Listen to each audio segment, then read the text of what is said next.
welcome to a very special edition of Michigan Women's Forum. We're here at the beautiful Farmington Community Library in Farmington Hills on 12 Mile Road, and today we're bringing you 4 local authors, local to Farmington Hills, who've each taken a different path to their dream of publishing success. I'm one of those authors. I have a book out called One Woman, Memoir and Manifesto that I'll be talking about in a few minutes. But for the next hour, if you love books, if you love reading, if you love writing, you're going to love this show.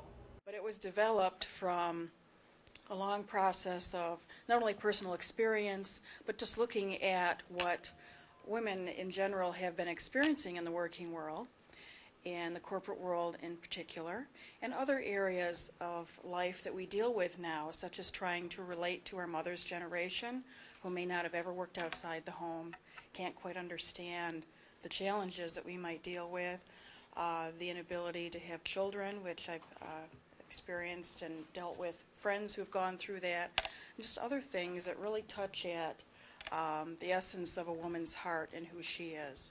And I noticed in going through, I did some research, go to the bookstores and pick up bestsellers and so-called women's fiction, etc., and noticed there really weren't any books that dealt with these issues, and I felt there was a need there.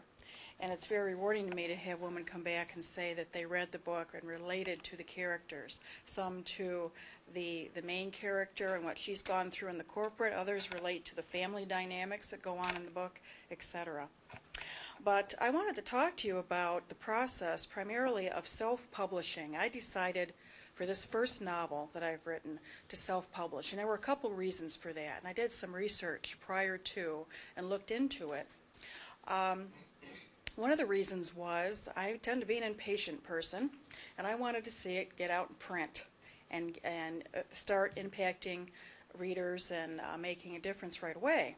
It took me, unfortunately, 5 years to write this book because I have a very intense job and work a lot of hours. And also, I think part of it was because this is a dream I've had since I was 5, and I was scared.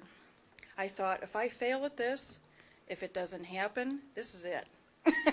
I will have to go jump off a cliff then, because this meant so much to me that I would put it aside in a drawer and let it sit there for months and not touch it.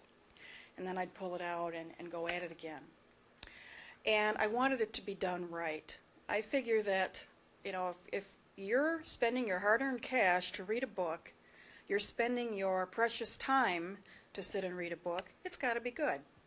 It's got to be something that is going to interest you, that's going to speak to you, that's going to hold your attention, and that when you walk away from that, you're going to say, that was well written, I enjoyed it, I saw the scenes that were before me, I relate to the characters, they feel real to me, and you need to walk away with something that it touched you in a certain way. I wanted to obtain all of that. But at the same token, I didn't feel like taking another 5 years to find an agent or to find a publisher that was willing to publish an unknown. So my thought was, I will do this first one myself, get it out there, see how it goes, and then look for an agent down the road, start on a second novel, etc. So that's the route I've taken, and it's worked very well for me. Also, I wanted to have complete control of the copyright of the book.